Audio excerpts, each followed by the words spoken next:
주일 오후에 나오신 사랑하시는 성도님들을 주님의 이름으로 축복하고 환영합니다. 우리 앞뒤 좌우로 같이 인사 나누겠습니다. 주님이 부르십니다. 예, 감사합니다. 우리 주님이 날마다 부르고 계십니다.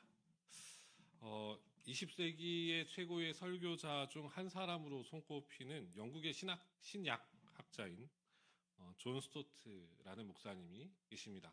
한 번쯤 이름은 들어봤었을 수도 있을 것 같아요. 우리에게는 그리스도의 십자가라는 책으로 한국에 잘 알려진 설교자이자 학자입니다.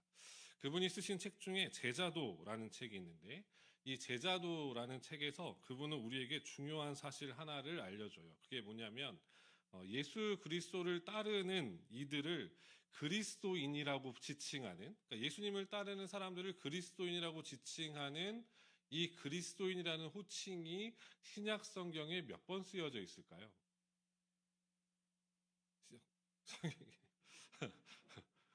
장학 퀴즈는 아닌데, 자, 신약 성경에 몇 번 쓰여져 있을까요? 신약 성경에 3번밖에 나오지 않습니다. 신약 성경에 그리스도인이라고 하는 단어는 3번밖에 등장하지 않고, 도리어 예수님을 따르는 사람들을 지칭하는 이 단어가 훨씬 더 많이 나오는데, 그 단어가 무엇이냐면 제자라는 단어랍니다. 그래서 이분은 그리스도인과 제자라는 두 단어 중에 어느 게 더 강력한 단어인가라고 이야기했을 때 제자라는 단어를 쓴다고 그래요. 그러니까 예수를 따르는 모든 이들은 곧 예수의 제자들이다라는 표현을 쓰십니다. 그러면서 오늘날 우리의 신앙의 형태를 성찰하게 하는 중요한 말을 남기는데, 제자는 선택적 태도를 취하는 자들이 아니다라고 얘기를 해요. 제자들은 선택적인 태도를 취하는 사람들을 제자라고 말하지 않는다. 그러니까 예수님의 제자들은 적당히 헌신할 만한 영역을 고르고 대가를 치러야 하는 영역들은 피하는 사람들이 아니라는 겁니다. 정말 예수님이 우리의 주님이시고 진정 예수님을 우리의 주님으로 믿고 따른다면 예수의 제자된 우리들이 복종할 영역들을 우리가 취사 선택할 수 없다. 내가 이 부분은 순종해야지. 이 부분은 순종하지 말아야지. 내가 이 부분은 따라가야지. 내가 이 부분은 따라가지 말아야지. 예수의 제자들은 이런 사람들이 아니라는 거예요. 예수의 제자들에겐 복종할 영역이 취사 선택적으로 있지 않다라고 얘기합니다. 지난주에 우리는 하나님의 나라가 가까이 왔다고, 하나님의 나라가 도래했다고 선포하시는 예수님께서 가장 먼저 갈릴리의 어부들을 찾아가 부르시는 모습을 함께 살펴봤습니다. 17절에 예수님께서 나를 따라오라고 말씀하시는데, 이 표현은 예수님 당시의 헬라 문화권에서 주인된 스승으로부터 배움의 관계, 제자의 관계를 형성할 때 쓰이는 콜링, 즉 부르심의 표현이었습니다.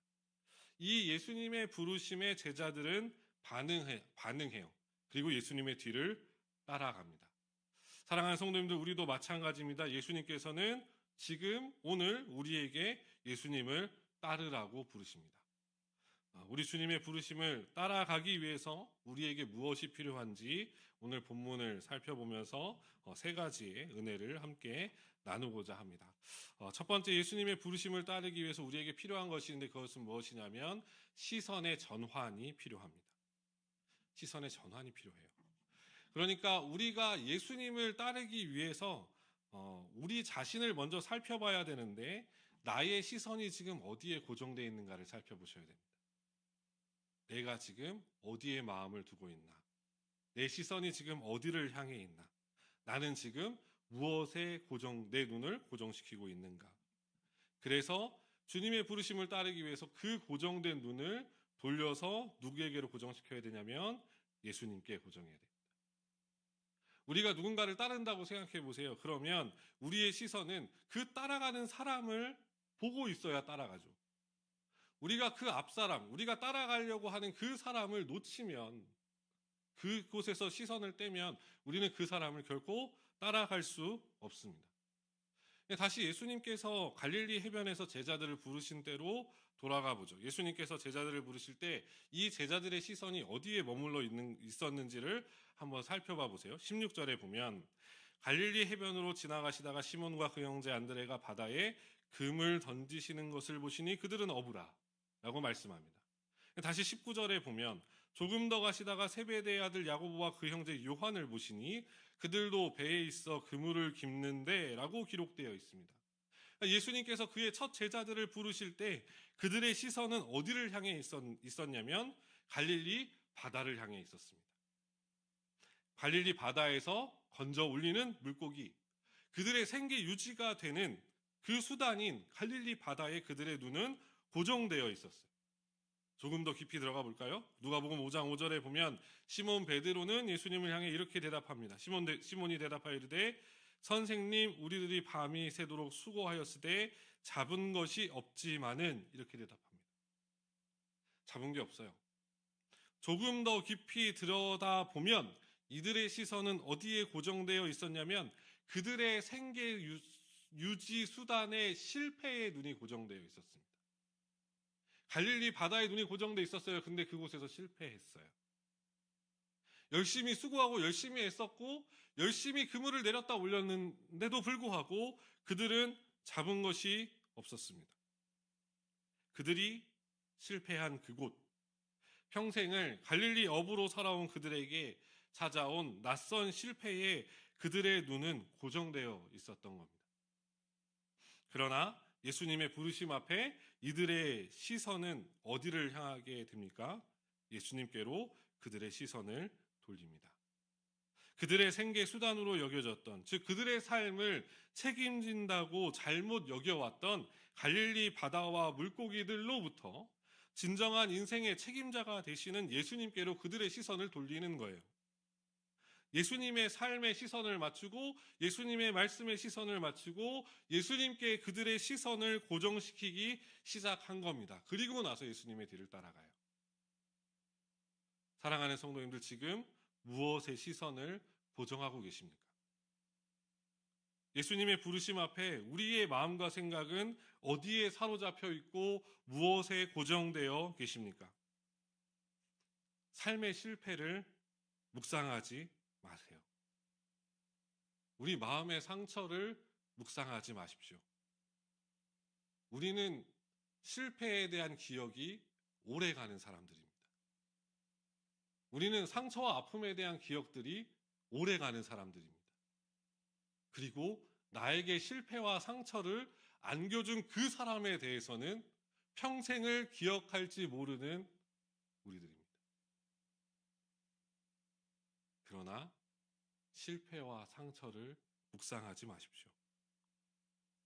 그것에 우리의 시선이 머물러 있어서는 안 됩니다. 생계 유지 수단 중요한 것입니다. 그러나 그곳에 우리의 시선이 고정되어 있어서는 안 됩니다. 그것이 우리의 삶을 책임지지 않습니다. 도리어 우리가 뒤쫓아가야 할 그분, 예수님께 우리의 시선을 돌리시고 고정하십시오. 예수님의 부르심 앞에 예수님만을 바라보며 따라가는 저와 여러분 되기를 간절히 소망합니다. 두 번째로 예수님의 부르심을 따르기 위해서는 무엇이 또 필요하냐면 우리의 우선순위가 다시 재조정돼야 됩니다. 그러니까 예수님께 시선을 고정하고 예수님의 뒤를 따라간다는 건 이전에 살았던 우리의 삶의 우선순위가 예수님으로 인해서 다시 재조정되는 것을 의미해요. 이전에 중요하다고 여겼던 가치들이 다 예수님의 뒤로 재조정되는 것을 뜻합니다. 그러니까 예수님이 가장 최고의 가치예요. 예수님이 가장 최상의 가치예요. 예수님이 유일한 가치예요. 예수님과 그 어떠한 것도 비교하고 견줄 수 없음을 깨닫고 예수님의 부르심과 말씀을 최고의 것으로 고백하며 사는 것을 의미합니다. 오늘 본문의 제자들은 그 모습을 우리에게 두 가지로 소개하고 보여주는데 그 첫 번째 하나가 뭐냐면 반응 속도입니다. 반응 속도. 오늘 본문 18절에 보시면 18절에 이들의 모습을 어떻게 설명하고 있냐면 곧 그물을 버려두고 따르니라 라고 얘기를 해요. 곧. 그러니까 이 예수님의 첫 번째 제자들은 예수님의 부르심 앞에서 결코 뭐 하지 않냐면 주저주저 하지 않습니다. 예수님을 따를까 말까, 이 사람에게 내 인생을 맡겨도 될까 안 될까를 고민하거나 재지 않아요. 예수님 잠시만요. 저에게 생각할 시간을 좀 주세요. 저에게 뭔가를 좀 더 고민해 볼 시간을 좀 허락해 주세요라고 요청하지도 않습니다. 이들은 곧 즉시 예수님을 따라갑니다. 이러한 모습은 이미 창세기에 등장하는 믿음의 조상이라고 하는 아브라함을 통해서도 우리에게 보여줘요. 창세기 12장 1절부터 3절을 다 아시니까 창세기 12장 1절부터 3절을 같이 함께 읽어보도록 하겠습니다. 여호와께서 아브라함에게 이르시되 너는 너의 고향과 친척과 아버지의 집을 떠나 내가 내게 보여줄 땅으로 가라. 내가 너로 큰 민족을 이루고 내게 복을 주어 내 이름을 창대하게 하리니 너는 복이 될지라. 너를 축복하는 자에게는 내가 복을 내리고 너를 저주하는 자에게는 내가 저주하리니 땅의 모든 족속이 너로 말미암아 복을 얻을 것이라 하신지라. 라고 하나님께서 아브라함을 부르십니다. 이 하나님의 부르심 앞에서 아브라함의 반응은 어떨까요? 아브라함의 반응이 곧이어서 4절에 등장하는데 4절 말씀에 이렇게 말씀합니다. 이에 아브라함이 여호와의 말씀을 따라갔고 롯도 그와 함께 갔으며 아브라함이 하란을 떠날 때에 75세였더라. 우리가 잘 아시는 대로 아브라함은 지금 어디로 가야 하는지도 몰라요. 하나님이 아브라함에게 어느 지역을 말씀하신 적이 없습니다. 하나님은 아브라함에게 내가 너한테 보여줄 땅으로 가라예요.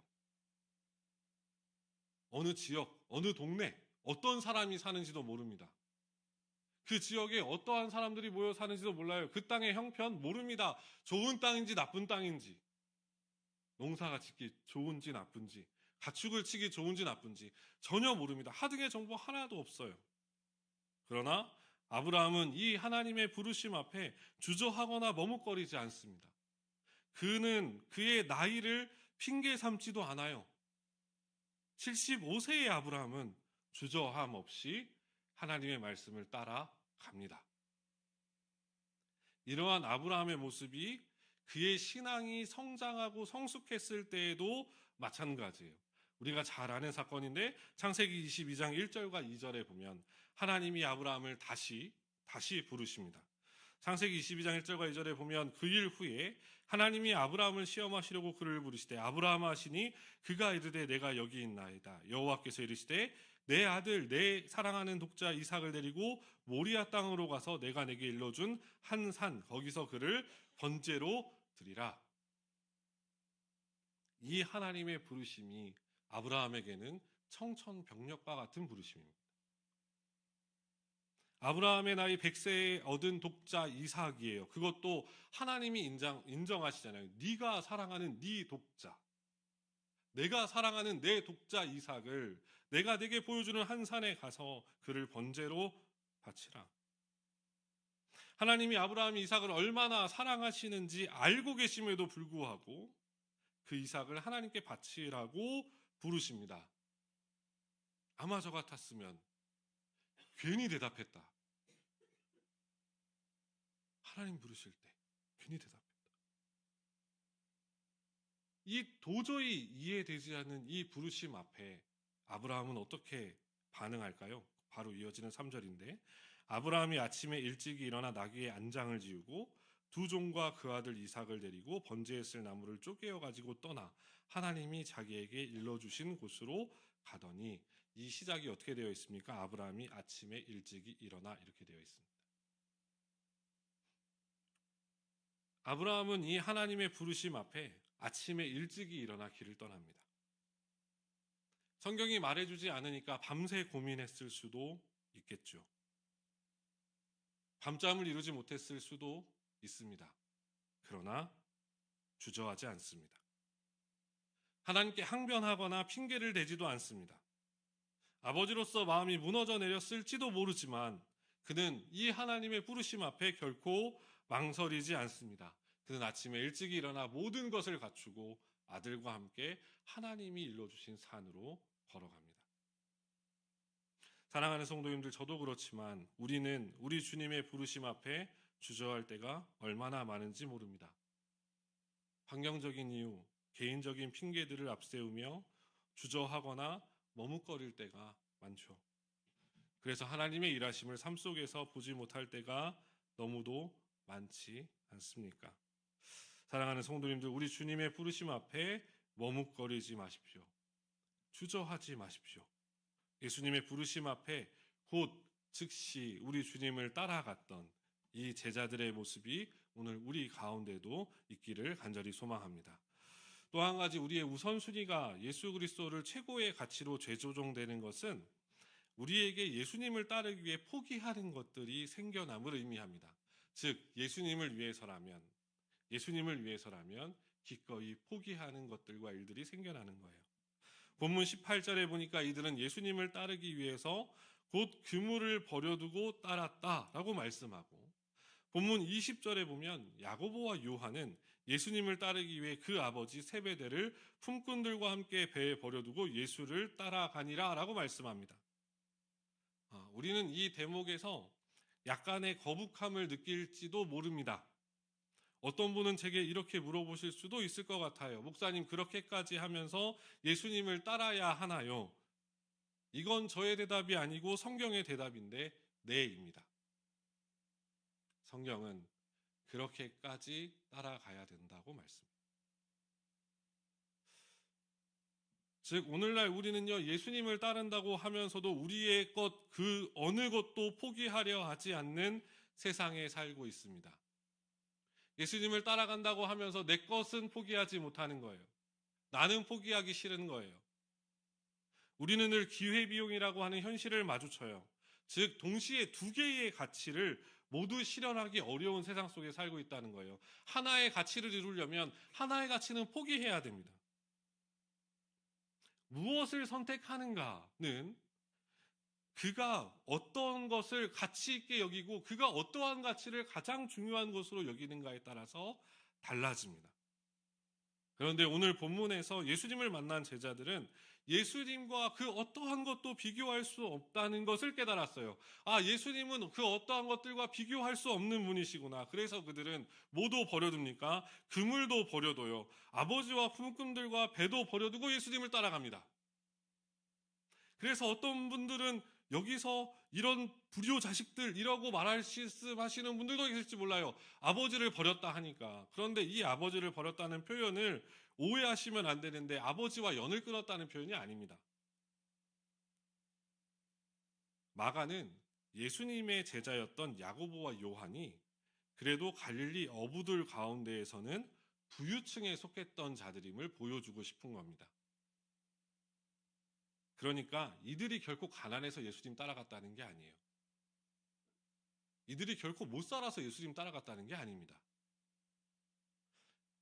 즉 그들의 아버지는요, 품꾼들을 고용할 만큼의 재력이 있는 어부였고 그들의 배들도 다 그의 아버지의 재산이었어요. 그러니까 무슨 이야기냐면 이 야고보와 요한은 이 갈릴리 어부로 계속 살아가면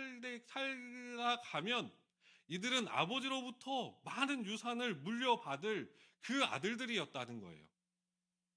그런데 이들은 그것을 포기하고 예수님을 따라갔다 이겁니다. 더 나아가서 예수님 당시도 마찬가지였겠지만 자신의 부모를 잘 모시는 것은 사회적인 명성을 쌓는 길이었어요. 우리 조선시대처럼. 무슨 의미입니까? 예수님을 따르기 위해서 야고보와 요한은 무엇을 포기해요? 세상적인 명예와 사회적인 명성까지도 포기했다는 겁니다. 그들은 예수님을 따르기 위해서 그들이 받을 유산, 세상 사람들의 칭송이나 명성 등을 다 포기하고 예수님의 뒤를 따라갔다는 겁니다. 왜요? 예수님이 그것들보다 더 위대하고 뛰어나고 그 예수님과 비교할 수 없었던 것들이기 때문에 그렇습니다. 예수님의 부르심을 따라서 예수님의 제자된 사랑하는 수인의 성도님들, 지금 우리는 예수님을 따르기 위해 무엇을 포기하고 계십니까? 여전히 내가 누리고 싶은 것들을 다 누리고 내가 갖고 싶은 것들을 다 가지려 하면서도 예수의 제자라는 타이틀만을 소유한 채 살아가고 있는 것은 아닐지 우리 자신을 잘 생각해 보아야 합니다. 예수님을 위해서 우리가 무언가를 포기한다는 것은 결코 우리가 손해보는 일이 아닙니다. 우리 입장에서는 포기하는 것일지 모르지만 예수님의 입장에서 보면 그것은 사랑의 행동이자 사랑의 표현이기 때문에 그렇습니다. 우리가 누군가를 사랑할 때 보여줄 수 있는 가장 큰 표현은 곧 그를 위하여 나를 희생하고 포기하는 것이기 때문에 그렇습니다. 그리고 그것을 우리 예수님께서 우리에게 먼저 보여주셨습니다. 그분 자신을 우리를 위해서 우리를 사랑하시기 때문에 포기하신 하나님의 아들이시기 때문입니다. 예수님의 부르심 앞에서 우리의 우선순위가, 우리의 가치의 순위가 재조정되는 역사가 있기를 소망합니다. 예수님보다 더 위대한 분은 없습니다. 예수님보다 더 중요한 것은 없습니다. 그래서 우리 예수님의 부르심 앞에 즉시로 나를 기꺼이 내려놓고 예수님의 뒤를 따라갈 수 있는 저와 여러분이 되기를 간절히 소망합니다. 마지막 세 번째로 예수님의 부르심을 따라가는 가장 큰 목적은 어디에 있냐면 사람을 살리는 것에 있습니다. 사람을 살리는 것에 있어요.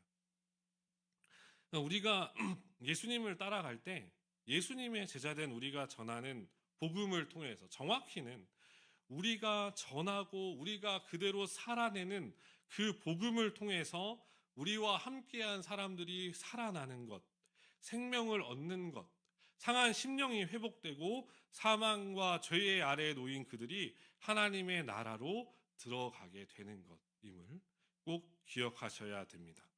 오늘 본문 17절인데 17절에 보면 예수님께서 이렇게 말씀하세요. 예수께서 이르시되 나를 따라오라. 내가 너희로 사람을 낚는 어부가 되게 하리라 라고 말씀합니다.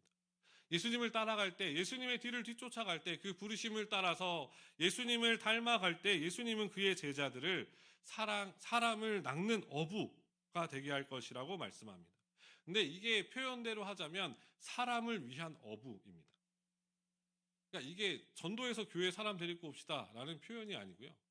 누군가를 위한 어부가 되겠다는 거예요. 그 누군가를 위한 어부가 되는 겁니다. 원문의 표현이 그래요. 여기서 중요한 개념 하나가 발견되어지는데 그것은 무엇이냐면 예수님께서는요, 그를 따르는 제자들을 훈련시키시는 분이라는 거예요. 그러니까 사람을 위한 어부는 그냥 되지 않습니다. 훈련이 필요해요. 그래서 예수님의 뒤를 따라가는 것은 훈련이 뒤따릅니다. 예수님의 뒤를 따른다고 하는 것은 예수님께서 원하시는 방향으로 훈련되어지는 것을 의미합니다. 그 훈련이 뭐냐면 예수님의 가르침과 삶을 배우고 닮아가는 겁니다. 작은 예수가 되는 거예요. 예수님의 그림자가 되는 겁니다. 우리를 통해서 우리와 함께한 사람들이 예수님을 경험할 수 있도록, 예수님의 기준과 그 말씀이 여전히 살아서 역사하고 있음을 그들로 하여금 경험할 수 있도록 우리는 훈련되어져 가는 겁니다. 잘 생각해 보십시오. 태어날 때부터 어부는 없습니다. 어부가 되기 위해서는 배도 탈 줄 알아야 되고요. 풍랑을 이겨낼 줄도 알아야 됩니다. 파도와 바람과 싸우는 법도 배워야 됩니다. 그물을 내리고 올리는 법, 물고기가 많은 포인트를 찾아내는 법 등등 해서 어부가 되기 위해선 다양하고 많은 훈련들이 필요해요. 그러나 단순한 어부와 예수님이 훈련시키시는 사람을 위한 어부와의 차이점은 어디에 있냐면 둘 다 고생하는 것은 마찬가지예요. 노력하고 애쓰고 수고하는 것은 마찬가지입니다. 그러나 어부는 그 모든 수고가 자기 자신을 위한 일들입니다. 하지만 예수님의 뒤를 따르는 사람을 위한 어부들은 그 모든 수고가 타인을 위한 일들입니다. 그 모든 수고가 누군가를 살려내는 일입니다. 즉 그들은 자신을 희생하여 다른 이들을 살리는 사람들이라는 겁니다. 누구처럼요? 그들의 스승이신 예수님처럼. 예수님의 뒤를 따라간다는 건 그런 의미가 있어요. 예수님이 먼저 보여주셨잖아요. 자신을 희생해서 그의 백성들을 살려낸. 사랑하는 성도님, 예수님의 제자된 우리는 사람을 살리는 삶을 살고 있을까요? 어쩌면 우리도 모르는 사이에 예수님을 뒤따르는 훈련도, 우리가 하나님을 예배하는 것도, 우리가 신앙의 훈련과 학습을 거치는 이 모든 과정들이 다 나만 잘 되면 된다는 마음으로 예수님의 뒤를 따르고 계시는 것은 아닙니까? 아브라함의 이야기를 잘 생각해 보세요. 하나님께서 아브라함에게 뭐라고 말씀하십니까? 너는 복이 될지라라고 말씀하세요. 그리고 나서 뭐라고 말씀하세요? 세계의 모든 민족이, 모든 족속이 너로 말미암아 복을 얻을 것이라. 그게 복이라는 거예요. 그럼 진짜 하나님의 복된 사람은 어떻게 살아야 됩니까? 나를 통해서 나와 함께 있는 사람이 복받는 거예요. 그게 하나님이 그의 백성들을 복으로 부르시는 모습입니다. 사람을 살리고 나와 함께 있는 사람들을 복되게 하고 나와 함께한 자들이 잘 되어지는 것을 바라보는 삶입니다. 그것이 예수님께서 우리를 부르시고 따라오라고 말씀하시는 목적이자 이유임을 마음에 새기셨으면 좋겠습니다. 그리고 그 예수님을 따라서 사람을 살리는 삶, 함께한 자들을 회복시키고 다시 일으키는 그 삶을 살아가는 우리 숭인의 모든 성도님들 되시기를 축복합니다. 말씀을 정리할게요. 사랑하는 성도님들, 작곡가 중에 고 이형훈 씨 있습니다. 한 번쯤은 그 이름을 들어보셨을 거라고 생각해요. 가수 이문세 씨, 오늘날 가수 이문세 씨가 오늘날의 그런 유명 인사로 있을 수 있도록 만든 장본인이 바로 이 고 이형훈 씨라고 합니다. 이문세 씨의 노래 중에 소녀, 사랑이 지나가면, 광화문 연가, 옛사랑. 저도 옛사랑 참 좋아하거든요. 남들도 모르게 이런 대중적인 사랑을 많이 받은 이 노래들이 다 이형훈 씨가 쓰신 노래들이라 그래요. 지난 2008년에 대장암으로 48세라는 젊은 나이로 세상을 떠나게 됩니다.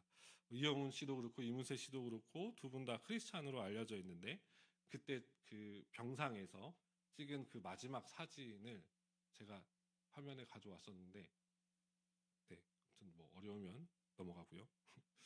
예, 저렇게 두 손을 모으고 마지막까지 하나님의 도우심을 구하는 그 사진이 남아 있는데, 이제 요 시간이 얼마 지나지 않아서 결국엔 대장암으로 하나님 품에 안기셨다고 그래요.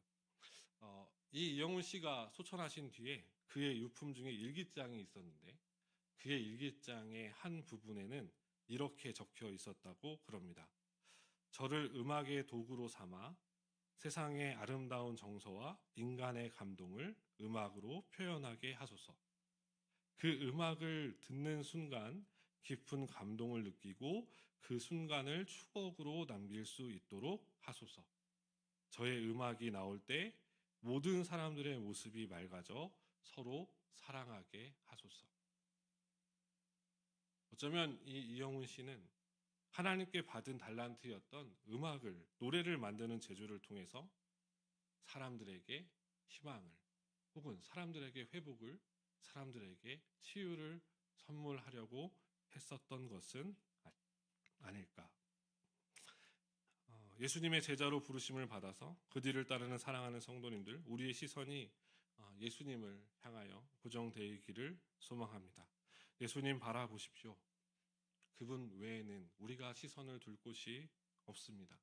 예수님의 부르심 앞에 주저함이나 머뭇거림 없이 즉각적으로 순종하시고 따르시기를 또한 소망합니다. 예수님만이 우리의 유일한 가치십니다. 유일한 소망이십니다. 그래서 그 부르심 앞에 우리가 과감히 포기해야 할 것들을 과감히 내려놓고 예수님의 뒤를 따라갈 수 있는 우리 모두가 되기를 간절히 소망합니다. 그래서 그 예수님의 뒤를 따라가며 사람을 위한 하나님 나라의 어부들로 주님께서 우리를 훈련시키는 그 과정을 능히 잘 감당하셔서 이 한 주도 사람을 살리는 삶으로, 그리고 평생 사람을 살리는 복된 인생으로, 복의 사람들로 살아가는 저 여러분 숭인의 모든 성도님들 되시길 주님의 이름으로 축원합니다.